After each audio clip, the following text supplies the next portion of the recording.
Bonjour à tous, je suis Franck Zilla Malembe et je suis le responsable de l'agence de publicité Graphique Noir.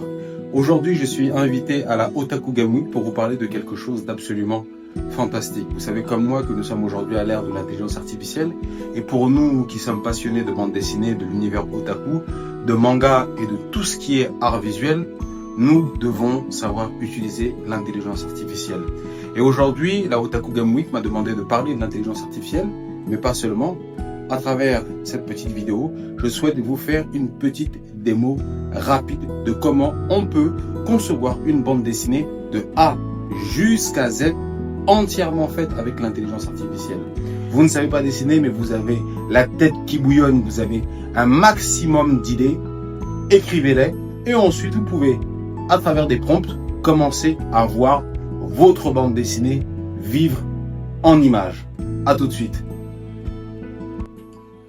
Alors dans un premier temps, je vous montre mon écran. Vous voyez que je suis directement sur l'écran de mon ordinateur. Je travaille moi sur un Mac mini. Donc parfois pour ceux qui utilisent un PC, ça peut parfois être différent, mais bon globalement ça reste des ordinateurs et c'est toujours pareil. Je vais vous montrer un peu la BD sur laquelle je travaille. Je vais afficher là correctement les différentes images que j'ai générées.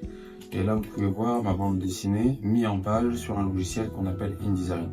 Ce n'est pas parce qu'on utilise l'intelligence artificielle qu'on ne doit pas avoir certaines bases dans d'autres outils, et notamment des outils de mise en page.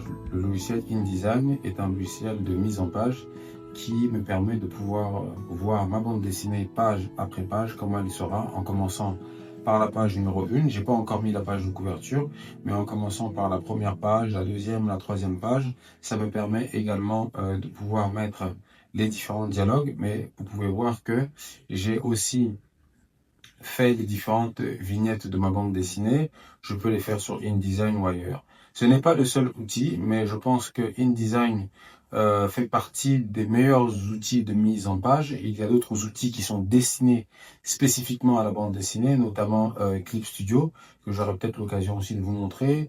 Clip Studio, l'avantage aussi, il a le même avantage que InDesign, c'est qu'il vous permet de pouvoir voir votre bande dessinée page par page et de voir la page de gauche, la page de droite, de mettre des numéros de page, de pouvoir travailler.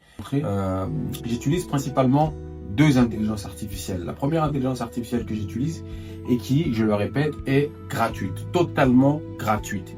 Il faut utiliser principalement le navigateur Microsoft Edge. Il y en a qui naviguent sur Chrome, d'autres naviguent sur Safari, d'autres vont naviguer sur Mozilla Firefox. Mais pour pouvoir utiliser l'intelligence artificielle qui s'appelle Microsoft Image Creator, il faut installer le logiciel Microsoft Edge qui est totalement gratuit. Une fois que vous installez le logiciel Microsoft, le navigateur Microsoft Edge, vous avez accès, vous avez la possibilité à Bing Image Creator, Microsoft Image Creator, qui est un superbe outil.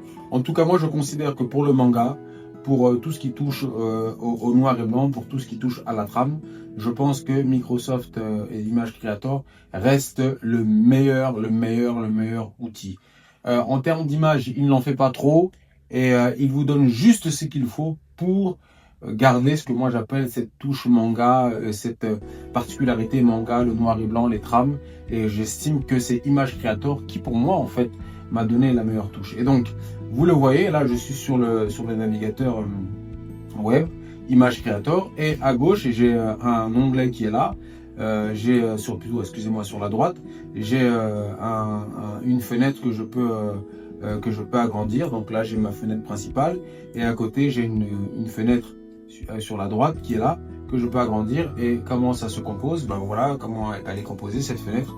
Ben, elle est composée d'un espace dans lequel vous tapez votre prompt, et ensuite plus bas vous avez le résultat qui s'affiche. Vous avez principalement 1, 2, 3, 4 images qui s'affichent pour justement vous afficher le résultat du prompt que vous avez tapé. Et plus bas, je dirais ici, vous avez quelques petites options ici qui vous permettent de peaufiner votre prompt.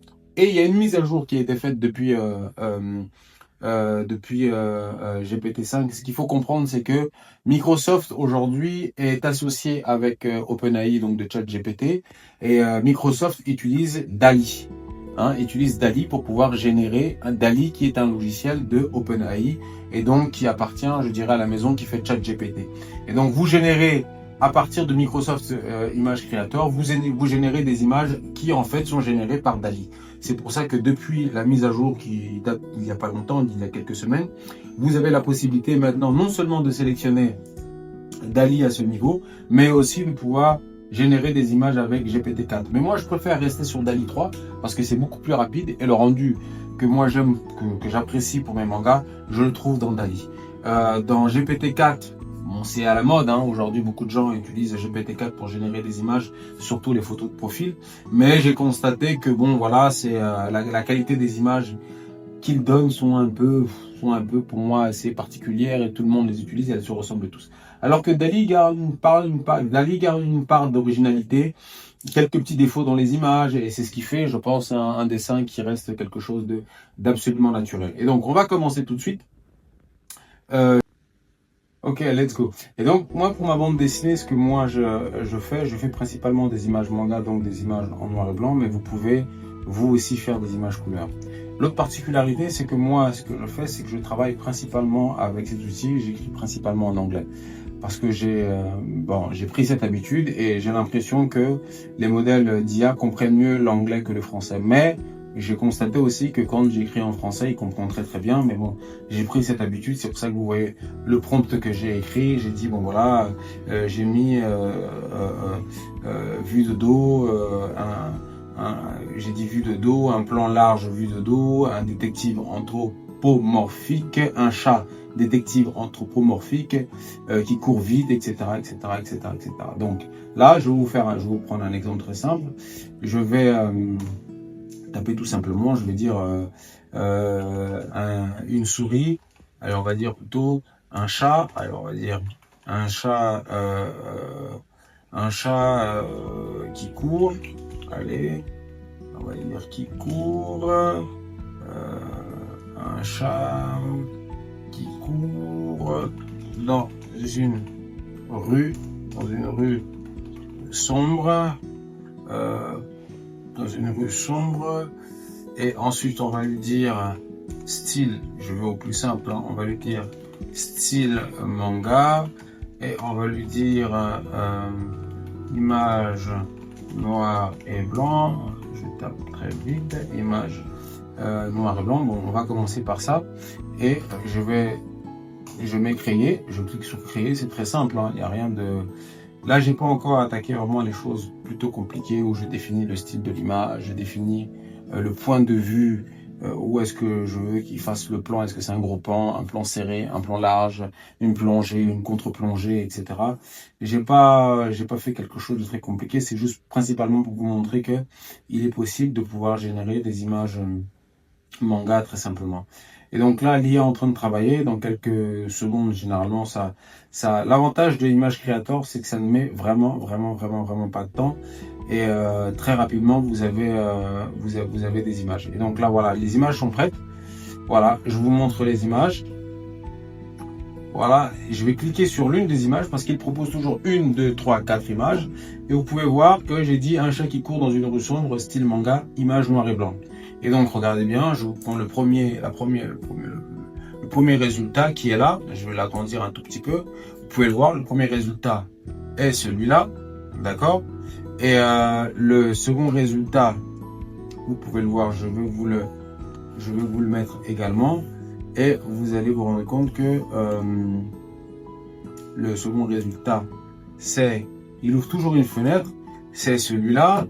Et bon, on a principalement le troisième, c'est celui-là. Voilà, là il est beau celui-là. On a un chat, on voit vraiment la ruelle sombre et on voit une petite silhouette mystérieuse en arrière-plan. Voilà. Tout n'est pas toujours parfait dans l'IA, parce que là, oui, j'ai l'impression que ça m'a l'air pas mal, mais peut-être qu'est-ce qu'on aurait pu voir ses pattes? Non, ça va puisque le chat semble sauter. Mais je trouve que vraiment sur Image Creator, on a des images qui sont magnifiques. Voilà, elles sont absolument géniales. C'est exactement ce que je voulais.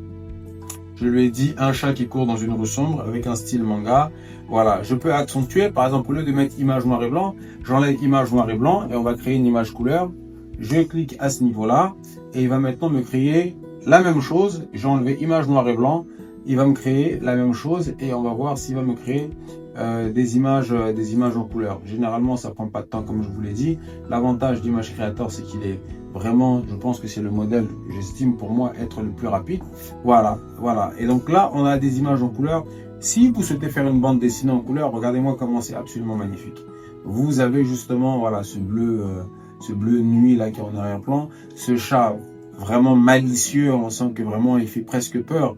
On a parfois des petits défauts et quand on est un peu dans le monde du dessin comme moi, on remarque, vous allez voir que la patte du chat est particulièrement, ça peut être comme moi, hein, ça peut être comme dans mon univers, un espèce de chat anthropomorphe. Et donc voilà, on a cette patte de chat qui est particulièrement, pas vraiment une patte de chat réaliste, mais on ne sait jamais, ça peut être intéressant. Et je vais prendre plutôt le quatrième résultat parce que les deux résultats d'avant, il a fait en noir et blanc.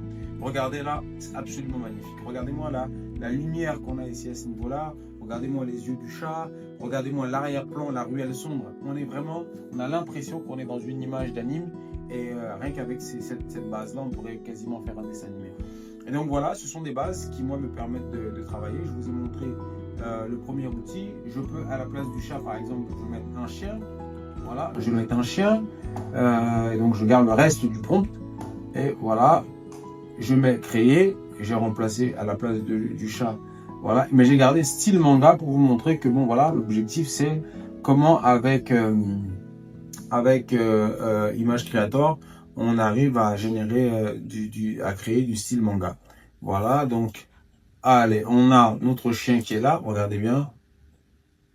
Voilà, on a cette image et effectivement, ça ressemble à une image manga telle qu'on la connaît. On a l'impression que ce sont des rues du Japon.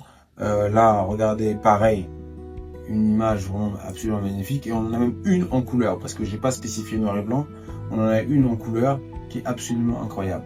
Je pourrais maintenant caractériser un peu nos personnages. Par exemple, j'ai dit un chien qui court dans une rue sombre. Je pourrais dire par exemple un chien furieux par exemple.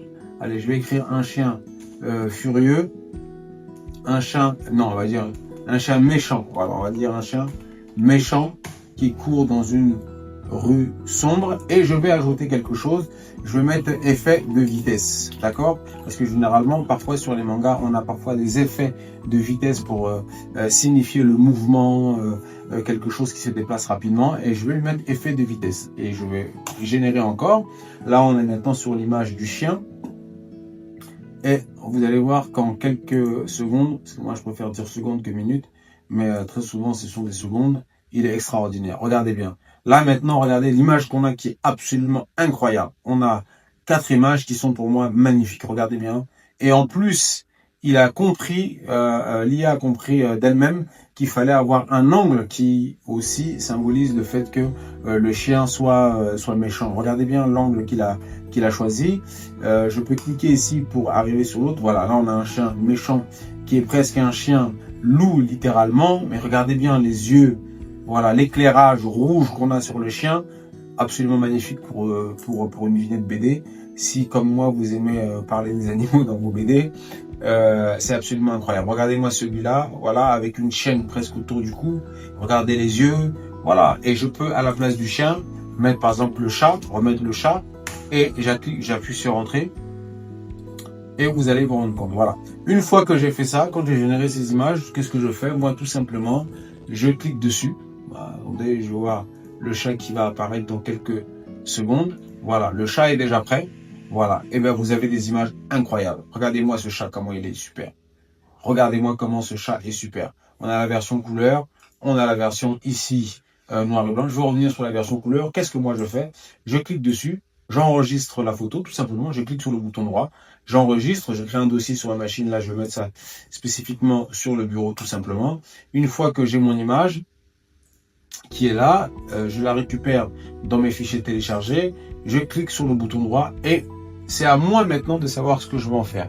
Est-ce que l'image telle qu'elle est, elle est suffisamment bien pour aller directement dans l'une de mes vignettes de BD pour que après il me reste juste à mettre par exemple mon texte, mon dialogue ou ma narration, ou est-ce que je dois la retoucher? Très important, l'IA ne fait pas tout et l'IA, je pense, ne doit pas tout faire.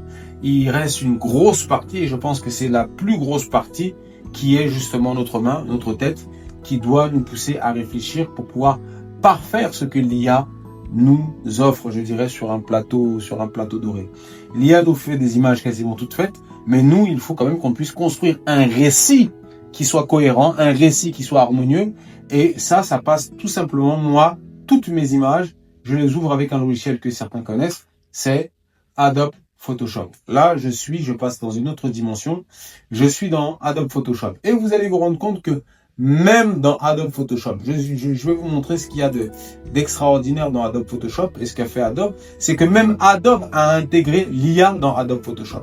J'ai récupéré l'image de mon chat dans Adobe Photoshop, parce que là, je passe à autre chose. Donc là, je suis maintenant dans l'IA, non plus dans Image Creator. J'ai pris une image faite dans Image Creator, je l'ai emmenée dans Adobe Photoshop. Et je vais vous montrer que même dans Adobe Photoshop, je peux, si j'estime que mon image, elle est trop carrée, par exemple, elle est trop carrée et que je veux avoir une vignette, je dirais, rectangulaire, beaucoup plus large.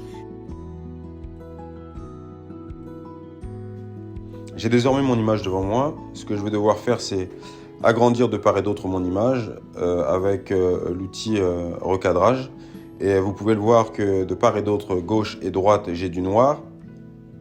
Et donc, la première chose que je fais, c'est de dire à Photoshop que observe mon image. Et c'est cette image que je souhaite pouvoir agrandir. Et j'aimerais que tu puisses calculer de part et d'autre ce qu'il y a à ajouter. Donc, je clique sur Générer. Et Photoshop va analyser mon image et va pouvoir calculer l'image qui manque de part et d'autre. Il va pouvoir ajouter ce qui manque à mon image. Et donc là, vous pouvez voir, j'ai cliqué sur Générer.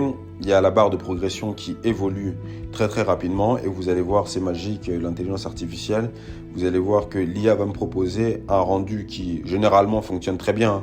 Avec Photoshop, j'ai jamais eu de gros problèmes. Ça fonctionne toujours très bien. Là, vous pouvez le voir, voilà, magnifique. Ce qu'on voit, c'est que Photoshop, à gauche comme à droite, a analysé l'image qui est au centre et il m'a proposé à gauche, à droite, l'image qui manquait.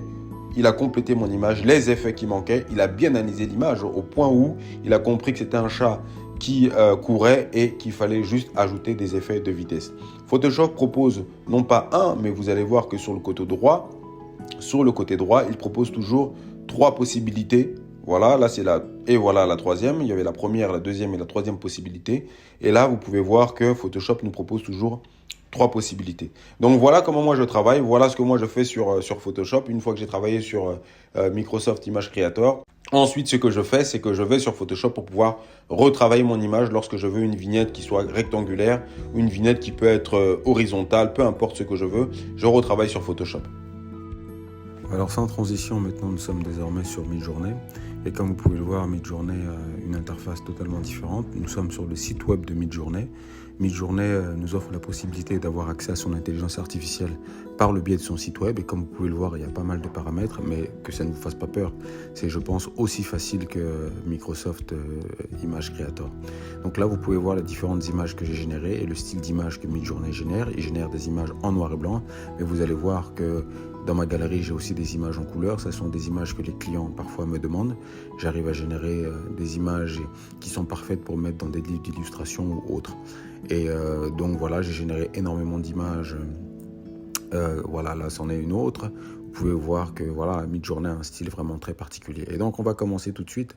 Vous allez voir que c'est très rapide. Midjourney, ce sont les différents paramètres. C'est pas compliqué du tout. Il faut comprendre que Midjourney vous offre la possibilité d'avoir une taille d'image qui est assez variée. Et là, j'ai cliqué sur générer et j'ai voulu générer, comme on a fait tout à l'heure, un chat. Vous allez voir que dans quelques secondes, on va voir la différence entre les chats que nous génère Midjourney et que les chats que nous ont générés tout à l'heure Image Creator. Et donc là, vous avez un chat noir dans une rue sombre. J'ai pris exactement le même prompt. Et là, donc, vous allez voir le style de chat. Voilà le style de chat qu'on a dans un premier temps dans Midjourney. Vous allez voir que ça reste manga, mais pas vraiment manga, c'est plutôt réaliste. Et c'est comme je l'ai dit tout à l'heure, c'est que Midjourney génère des images d'une qualité qui sont waouh. Ah, celui-là est beaucoup plus manga.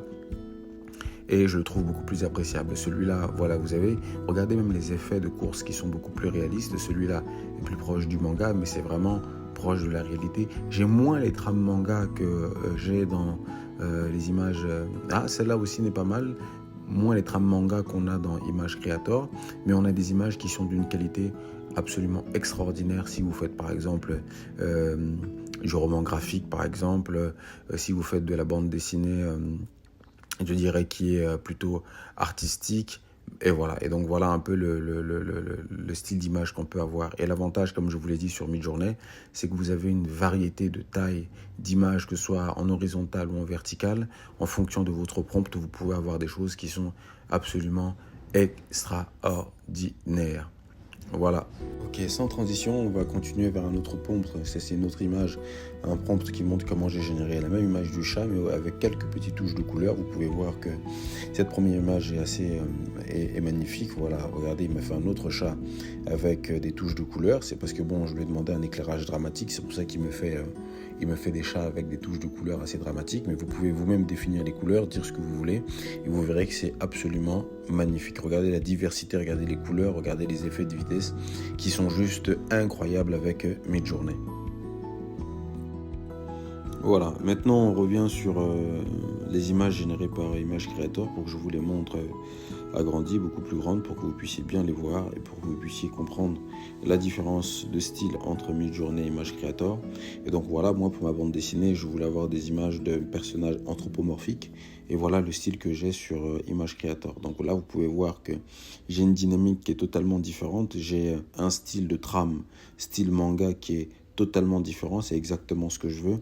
Et j'ai beaucoup de mal à obtenir ce genre d'image avec Midjourney, qui lui vous offre des images de bien meilleure qualité lorsqu'on cherche des choses beaucoup plus compliquées. Mais moi, je ne cherche pas des choses très compliquées.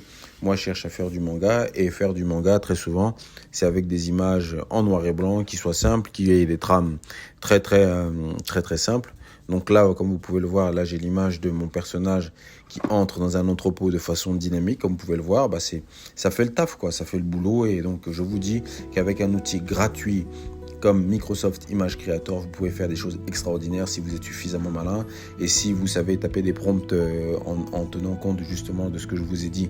Je vous ai mis les prompts les plus basiques, mais c'est vrai qu'on peut taper des prompts un peu plus compliqués en définissant l'angle des caméras, en définissant les caméras, le style de caméra qu'on veut utiliser. Ça, c'est surtout sur Midjourney, mais bon, il suffit très souvent de définir l'angle, le point de vue qu'on veut, le style d'image qu'on veut, est-ce qu'on veut une photo, et ensuite, une fois qu'on a fait tout ça, revenir sur, je vous l'ai dit au début, revenir sur InDesign et faire la mise en page de sa bande dessinée avec vignettes, en plaçant les images générées par Image Creator, par Midjourney ou retravailler sur Photoshop et ensuite les mettre sur InDesign.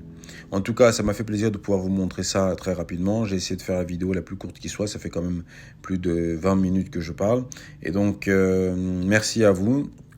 Et je reviendrai sur plus de détails sur comment, une fois que j'aurai fini cette BD, comment je l'ai construite, en vous montrant comment je ferai la page de couverture.